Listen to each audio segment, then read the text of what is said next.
Hey guys, welcome back to my YouTube channel. This is Ankush Sharma and you are watching my another new video. सबसे पहले तो दोस्तों ये view checkout करें, क्या बढ़िया व्यू आ रहा है। और साथ में खड़ी है अपनी टॉप नॉच एक्सट्रीम 125R। और ये रिव्यू शेयर करते टाइम मैं अब तक इस बाइक को लगभग 17,000 किलोमीटर चला चुका हूँ। चलिए आपको एक बार मीटर भी चेकआउट करा दूँ।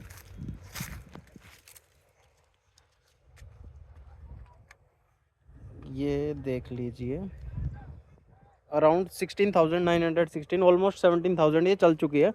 और ये रिव्यू शेयर करने से पहले मैं इसके बारे में पूरी इन्फॉर्मेशन ले चुका हूँ, पूरा मैं इसका एक्सपीरियंस गेन कर चुका हूँ। क्योंकि ये जो 17,000 मैं इसको चलाया है वो ऑलमोस्ट मैंने ही चलाया है, पापा ने बहुत कम इस बाइक को चलाया है। ठीक है, तो सबसे पहले स्टार्ट करते हैं बाइक के पॉजिटिव से स्टार्ट कर लें, फिर नेगेटिव पे चलते हैं। भाई पॉजिटिव्स में अगर मैं बात करूं तो बाइक की सबसे पहली जो पॉजिटिव है वो है इसके लुक्स और इसकी मार्केट में अवेलेबल एक्सेसरीज़। आप इसको कितना ही मॉडिफाई करें, मार्केट में इसकी इतनी सारी एक्सेसरीज़ अवेलेबल हैं जिससे आप देखेंगे तो एक्सट्रीम एक से बढ़कर एक आपको एक्सट्रीम दिख जाएंगी। अब आप इसी को देख लीजिए, मैंने इसमें ज़्यादा खर्चा नहीं किया हुआ है, around 3 to 4,000 max to max मैंने इसमें लगाया है। और जिसमें भी अगर जो सिर्फ लुक्स के लिए लगाई हुई एक्सेसरीज़ है वो तो अंडर 1,000 या 1,500 में लगी हुई हैं, तो उससे लुक काफ़ी इम्प्रूव हुआ है। उसके लिए मैंने एक सेपरेट वीडियो बनाई है, आप वो भी देख सकते हैं। इस वीडियो में हम रिव्यू पे बात करते हैं। पहला पॉजिटिव हो गया लुक्स, दूसरा पॉजिटिव हो गया इसकी पावर। 125cc सेगमेंट में आते हुए भी ये ईजिली 115 और 120 भी, मैंने तो इसमें मैक्स जो स्पीड अटेन की है वो 126 की इसने अचीव करके दी है मेरे को स्पीड। तो पावर इसमें काफ़ी अच्छी है। उसके बाद एक्सेलरेशन इसका अच्छा है। ठीक है, तीसरी चीज़ अगर मैं बात करूँ तो इसकी ब्रेकिंग ब्रेकिंग काफ़ी अच्छी है। हाँ, लेकिन आपको इसकी ब्रेकिंग के लिए यूज़ टू होना पड़ेगा थोड़ा, क्योंकि बाइक ना थोड़ी सी मतलब ऊंची बाइक है। तो इसमें अगर आप सिर्फ रियर ब्रेक यूज़ करेंगे तो आपका स्किड करने का चांस ज़्यादा रहता है। लेकिन अगर आप इसके फ्रंट ब्रेक का और रियर ब्रेक का कॉम्बिनेशन समझ गए एक बार तो आपको इसकी ब्रेकिंग से प्यार हो जाएगा। इतनी तगड़ी ब्रेकिंग है इसकी, जहाँ मन करता है वहाँ रुक जाती है बाइक। ठीक है, और इस सेगमेंट में इतनी बड़ी डिस्क ब्रेक, ऊपर से एबीएस, और अब तो अपडेटेड मॉडल आ गया उसमें तो डबल एबीएस, डबल डिस्क और इतना स्मार्ट मीटर आ गया है। तो मेरा तो मानना है कि अगर किसी का बजट 125cc लेने का अलाउ कर रहा है और उसका बजट 1,20,000 तक का है तो वो एक्सट्रीम पे ही जाए भाई, और कोई बाइक देखने की भी ज़रूरत नहीं है आपको। क्योंकि मैं खुद इसका ओनर हूँ, मैंने इसके खूब नेगेटिव के ऊपर वीडियो बनाई हुई है। नेगेटिव्स हैं बाइक में, बट जो एक ड्राइव एक्सपीरियंस है, उसके बाद माइलेज है, सब इसकी बिल्कुल टॉप नॉच है। अब बात करते हैं, 3 पॉजिटिव्स हो गए, लुक्स, उसके बाद इंजन मतलब उसमें पावर आ गई, उसके बाद ब्रेकिंग आ गई। चौथा इसका पॉजिटिव है इसकी माइलेज।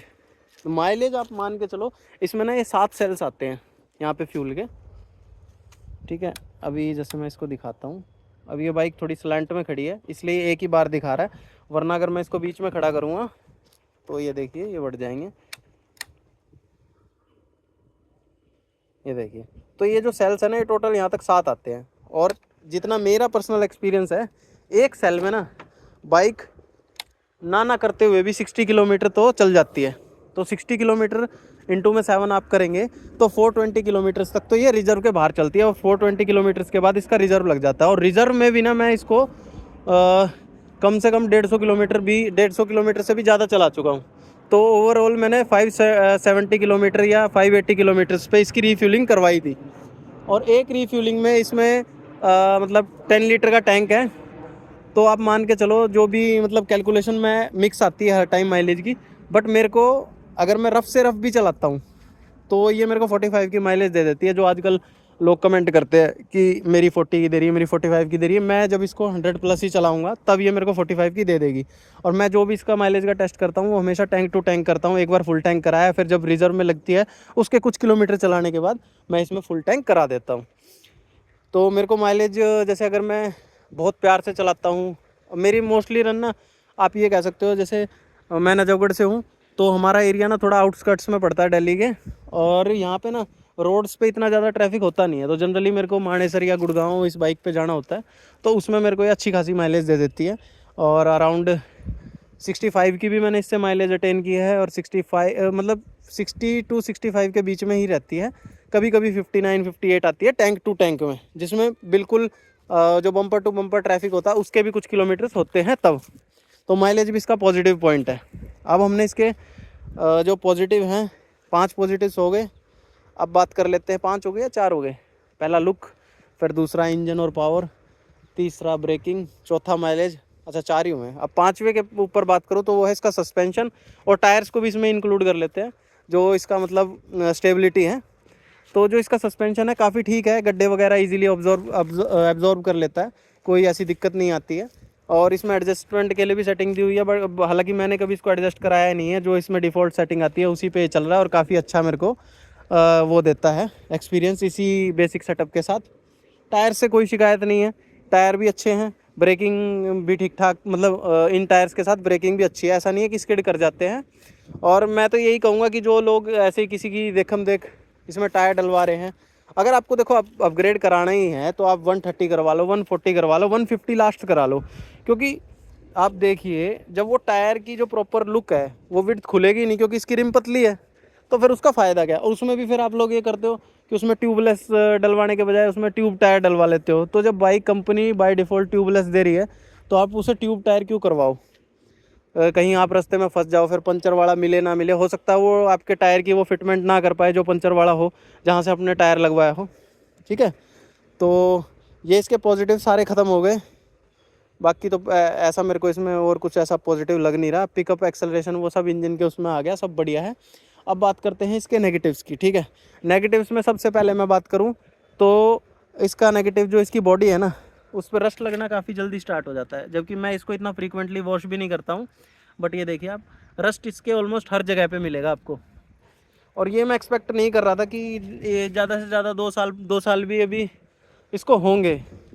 अभी 1-1.5 साल ही पुरानी बाइक है, 2024 में मैंने अक्टूबर में परचेज़ की थी, तो अभी आप मान के चलो 1.5 ईयर्स ही हुए हैं। तो उसमें इसमें रस्टिंग पकड़ना ये मैं हीरो से एक्सपेक्ट नहीं कर रहा था, क्योंकि मेरे पास हीरो की पहले भी पैशन बाइक है, हीरो होंडा पैशन प्लस, उसमें भी अभी तक रस्टिंग इतनी इस लेवल तक नहीं आई है जितनी इसमें स्टार्ट हो गई है। ठीक है, पहला तो ये आ गया रस्टिंग। दूसरा ना, इसकी जो बिल्ड क्वालिटी है वो ऐसी है कि आप उसको पॉजिटिव में भी काउंट कर सकते हो, नेगेटिव में भी। कुछ पार्ट्स इसके ऐसे हैं जो काफ़ी हल्के फील होते हैं, जैसे ये पार्ट देखिए, ये कैसी इसमें से साउंड आ रही है।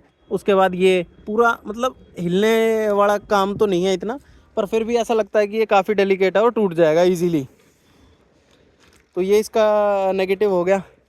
तीसरा नेगेटिव जो इसका है वो, जैसे जो लोगों को प्रॉब्लम्स आ रही हैं इसमें, जो फर्स्ट लॉट की बाइक्स थी उसमें तो काफ़ी ज़्यादा प्रॉब्लम थी। मैंने जो प्रॉब्लम्स फेस की हैं इसमें, वो सबसे पहले तो इसका गियर लीवर टूट गया था, जिसके लिए मैंने पे किया था, वो वारंटी में चेंज नहीं हुआ था। ठीक है, यहाँ से जो इसका ये जॉइंट होता है, ये बड़ा जॉइंट इसका निकल गया था वेल्डिंग उसकी, फिर वो मैंने चेंज कराया था। उसके बाद जो इसका नेगेटिव है वो ये जो इसमें इंडिकेटर्स लगे हुए हैं, इनमें मॉइस्चर आने की समस्या है। इनमें मॉइस्चर आ जाता है कुछ कुछ दिनों में, और फिर वो आपको चेंज कराने पड़ते हैं। लकीली वो अभी तक तो वारंटी में चेंज होते आए हैं, तो मेरे को उनके लिए कोई एडिशनल कॉस्ट पे नहीं करनी पड़ी। एक बार मैं इसकी हेडलाइट भी चेंज करा चुका हूँ, उसमें भी मॉइस्चर आया था। बाकी कुछ लोगों को दिक्कत आती है कि सस्पेंशन लीक हो रहे हैं, और हालांकि सस्पेंशन वाला तो मेरे को कोई इशू नहीं आया अब तक। हाँ, जो इंजन इसकी पैकिंग होती है ऊपर वाली हेड की, ये मेरी लीक हो चुकी है, ये मैंने चेंज कराई है। अराउंड जब बाइक 8,000 या 9,000 किलोमीटर चली थी तब मैं इसको चेंज करा चुका हूँ। और इसमें एक दिक्कत और आती है कि जो इसकी गियर है ना, आप पल्सर चला लें, आप शाइन चला लें, कोई भी अदर बाइक चला लें इस सेगमेंट की, उसकी ना आपको गियर शिफ्टिंग बिल्कुल स्मूथ लगेगी। लेकिन मेरे को ना अब इसकी जो गियर शिफ्टिंग है वो, जब मैं इसको चलाता हूँ तो मैं इसका यूज़ टू हो चुका हूँ कि हाँ, इसकी जो शिफ्टिंग है वो थोड़ी सी हार्ड है। बट जब मैं पल्सर या कोई अदर बाइक चलाता हूँ सेम सेगमेंट की, तो उसकी गियर शिफ्टिंग मेरे को इसके मुकाबले काफ़ी स्मूथ लगती है, बिल्कुल इवन बटरी स्मूथ लगती है। क्योंकि इसकी जो गियर शिफ्टिंग है वो आप कितना ही सेटिंग करा लें, मैंने शुरू में तो बहुत ज़्यादा टाइट थी, मैंने इसकी क्लच की सेटिंग कराई, अलग अलग मकैनिक्स के पास लेके गया, अब जाके तब मेरे को इसको थोड़ा सा स्मूथनेस आई है, बट वो भी इतनी वो नहीं है। अब 17,000 किलोमीटर चला चुका हूँ, अब और कितनी स्मूथ होगी इतनी जितनी स्मूथनेस है अब इसकी वही रहने वाली है। ठीक है, और दूसरा ना थोड़ा सा इसका नेगेटिव ये है कि इसमें ना, जब जैसे बाइक को थोड़ा सा पावर के उसमें केस में चलाते हैं हम, थोड़ा सा रेव करके ज़्यादा, तो इसमें ना वाइब्रेशन आने लग जाती है, वाइब्रेशन साफ फील होती है, तो वो वाली स्मूथनेस नहीं है। हालांकि ऐसा नहीं लगता कि आपको बाइक जोर मान रही है या पावर डिलीवरी में कोई इशू है, बट हाँ ये है कि थोड़ा सा ना वाइब्रेशन वगैरह आपको वो थोड़ा अनकंफर्टेबल सा फील कराने लग जाएंगी, तो उससे आपको थोड़ा सा बस ये फील हो सकता है। तो ये मतलब यही मेरे को नेगेटिव्स लगे। बाकी नेगेटिव्स तो इसमें अगर मैं ढूंढने लगूँ तो बहुत ज़्यादा हैं। जैसे पीछे वाली सीट पे लेडीज़ नहीं बैठा सकते आप, जो थोड़ी ओल्डर एज्ड लेडीज़ हैं। हालांकि जो अब इसमें सिंगल सीट का भी ऑप्शन आ गया है, तो आप वो परचेज़ कर सकते हो, तो ये मैं डीमेरिट में इसकी काउंट करूँगा भी नहीं।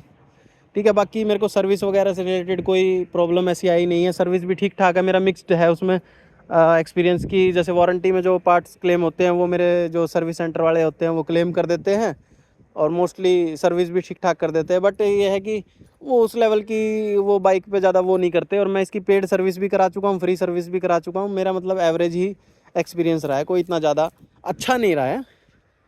तो ये थी आज की वीडियो।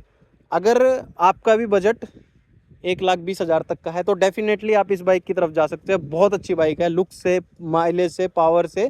छोटे मोटे इश्यूज़ हैं, वो छोटे मोटे इश्यूज़ हर बाइक में आते हैं। किसी भी यूट्यूबर की बात में आके, ठीक है, आप ये मत सोचे कि भाई ये बाइक ख़राब है या ऐसा नहीं, क्योंकि हम जनरली क्या होता है, यूट्यूबर को तो व्यूज़ से पैसा मिल रहा है। अगर आप वो किसी चीज़ की डीमार्केटिंग करेगा तो उससे भी उसको पैसा मिलेगा, मार्केटिंग करेगा तो भी उससे पैसा मिलेगा। लेकिन आप खुद बाइक को फील करें, खुद टेस्ट ड्राइव लें अच्छे से, या आपके किसी नोन के पास है तो उसकी चला के देखें। अगर आसपास नजफगढ़ से है तो आप मेरी बाइक चला के देख सकते हैं। तो ये थी आज की वीडियो। अगर वीडियो आपको पसंद आई हो तो वीडियो लाइक करना, चैनल सब्सक्राइब करना। चलिए मिलते हैं नेक्स्ट वीडियो में।